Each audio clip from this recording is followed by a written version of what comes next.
The first thing I'm going to do is tell you how I'm going to be doing some of my fantasy booking of the draft, which I'm going to give 4 picks to Raw, 4 to SmackDown, and 2 to ECW.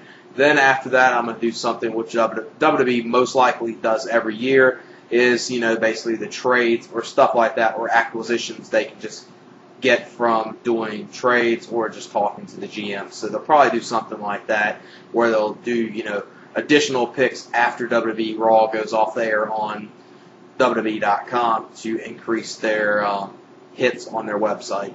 So first off, I'm going to go to WWE Raw, and obviously the first pick I'm going to go with is The Undertaker. Now, I know some people are going to be like, oh, he's going to be taking some time off, and, they basically said he cannot be drafted. Well, that's basically just kayfabe, and somehow they're going to do something with Vince McMahon being the person on Raw drafting The Undertaker. So, you're going to probably see him be a part of the draft, and if he doesn't appear here, he's obviously going to return on Raw either at SummerSlam or Survivor Series if he's taking some time off.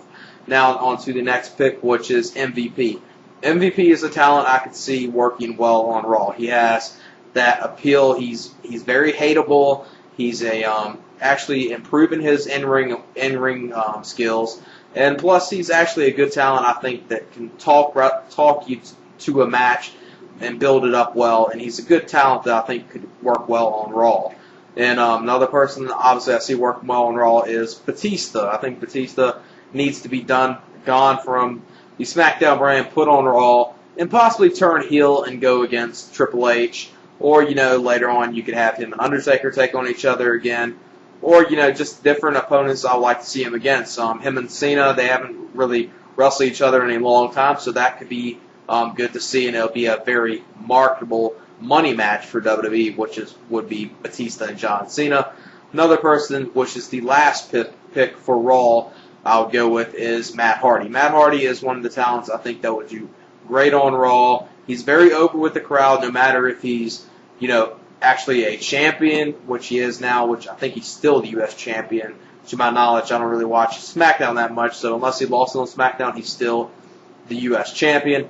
Then on to SmackDown. This is where I think really SmackDown will really rejuvenate, and if they do some of these picks, or at least even 2 of these picks, I could see this really changing the SmackDown brand and actually being a brand that people that, for the most part, don't really check out SmackDown will go out their way to probably check it out, which is the first pick and the major pick that I really hope happens in this draft, and which most likely will happen, which is CM Punk.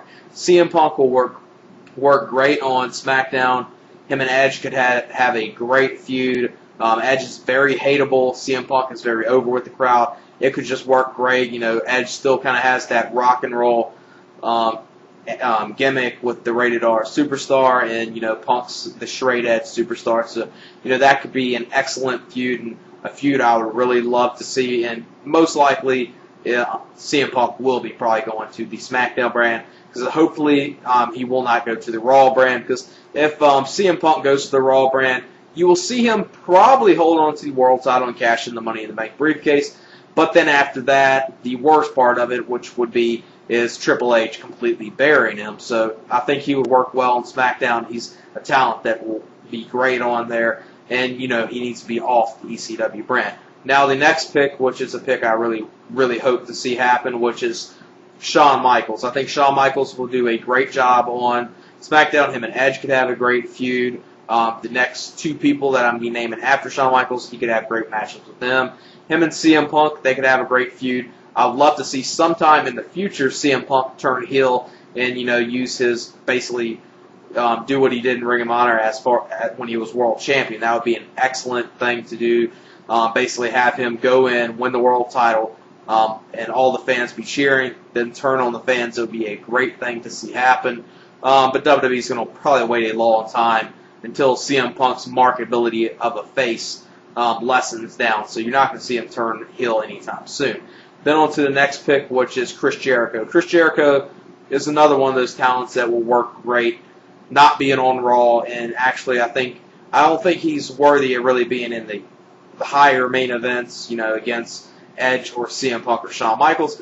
but he could be a contender for the SmackDown title, and he could be a top level mid-carder on SmackDown, which I think that's the best role suited for him. I know some will disagree with that, but I think that's the best role for him in WWE.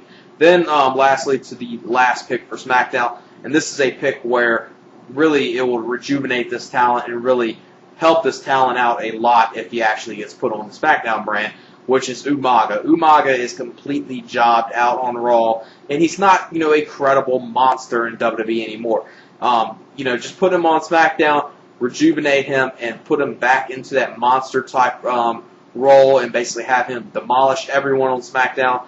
And he could be a credible contender for a world championship. I could even see him and CM Punk, as funny as that sounds, CM Punk and Umaga, because basically WWE's version of Samoa Joe is Umaga. So that would be interesting to see CM Punk and Umaga wrestle each other. I think Umaga will do a great job on SmackDown. And then on to the ECW, which I'm only going to be giving them 2 picks because I don't see WWE giving them that much. Now, first off, you have to obviously take in the fact that CM Punk was a huge marketable star on ECW, so you're losing a huge marketable star, so you need someone to fit that role. And the person that fit in that role, which would be a great fit for him, and some people are going to say I'm doing this because I think that WWE needs to punish this guy, but I don't really see that fit. I think him on ECW will work great for him, both for saying, you're not going to get, we're not going to over push you and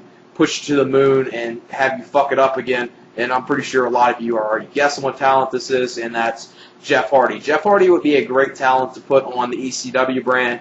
You could have him and Shelton Benjamin have a great feud. Him and Kofi Kingston, I think, will work well together.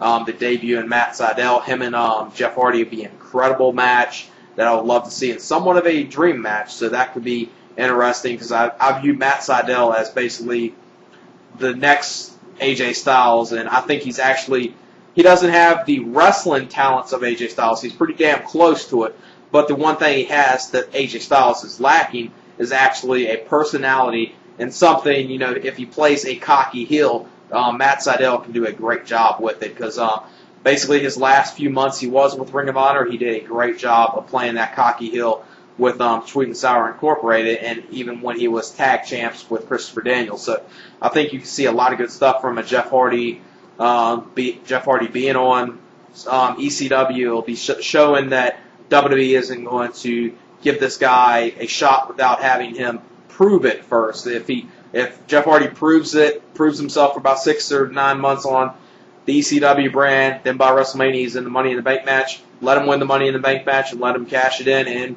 win the Raw title. If he's proven that he's not going to get a suspension again, not fuck his career up again, and I think it will work great. Then the other person, which I think this will really, really help this talent if this happens, and that's Jamie Noble. Jamie Noble was starting to get somewhat of a push on SmackDown with the whole Michelle McCool and Chuck Palumbo feud, but really after that stopped, or I don't know if it's still going on at all, but really he's fell off from WWE and really no one cares about him anymore. Put him on this brand, let him show his wrestling skills, and he could be a tremendous talent for WWE. And for ECW it could be good too. If ECW just gets rid of the Kanes and the Big Shows, ECW can be good, and put some of these younger stars pushing to the ECW title, because basically the ECW title means the same thing as the Florida Championship title and what the OVW title mean. It's still just a developmental title. No one really cares about it anymore. And the other stuff that I would do in this draft, which is for ECW, since Heat's no longer available, and some of these stars are obviously going to still be working with WWE, put the guys like Charlie Haas, Super Crazy, Steven Richards, and Harry Smith, the guys that aren't really marketable and really need to be put on this brand and really help their careers out. I think that would work well. What I'd like to see done with Raw, since Raw's starting to make its women's division start meaning more, put Victoria and Natty Neidhart on there. And for SmackDown, as far as the women, I would put Maria and Ashley, since they're not, the talented wrestlers, and SmackDown's more or less, the divas, the women that cannot wrestle. on that show. That's where they are best suited for. Then as far as tag teams hopefully will not get broken up by this. London and Spanky, I think they should be moved to the SmackDown brand, and they could have an incredible feud with John Morrison and The Miz, and I could see that being a tremendous feud. That would be like the London and Spanky feud that they had with Eminem. I could see it being that good. Then for Raw, which is one tag team I see that's on SmackDown that's not really a good tag team, not at all, but it's one of those tag teams I see more suited for Raw since it's kind of a entertainment type tag team, and that's Deuce and Domino. I think they would work better because you got the first thing I'm going to do is tell you how I'm going to be doing some of my fantasy booking of the draft, which I'm going to give 4 picks to Raw, 4 to SmackDown, and 2 to ECW.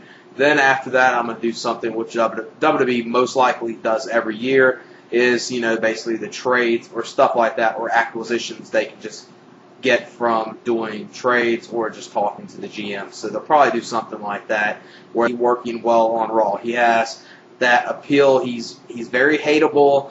He's actually improving his in-ring skills, and plus he's actually a good talent. I think that can talk you to a match and build it up well. And he's a good talent that I think could work well on Raw. And another person obviously I see working well on Raw is Batista. I think Batista needs to be done. They'll do additional picks after WWE Raw goes off the air on WWE.com to increase their hits on their website.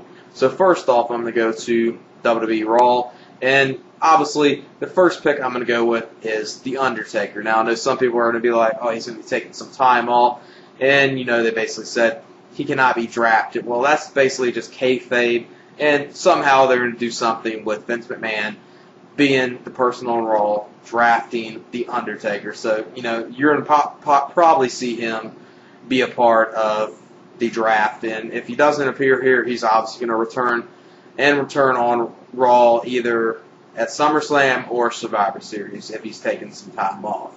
Now on to the next pick, which is MVP. MVP is a talent I could see on from the SmackDown brand, put on Raw, and possibly turn heel and go against Triple H. Or, later on you could have him and Undertaker take on each other again. Or, just different opponents I would like to see him against. Him and Cena, they haven't really wrestled each other in a long time, so that could be good to see, and it'll be a very marketable money match for WWE, which would be Batista and John Cena.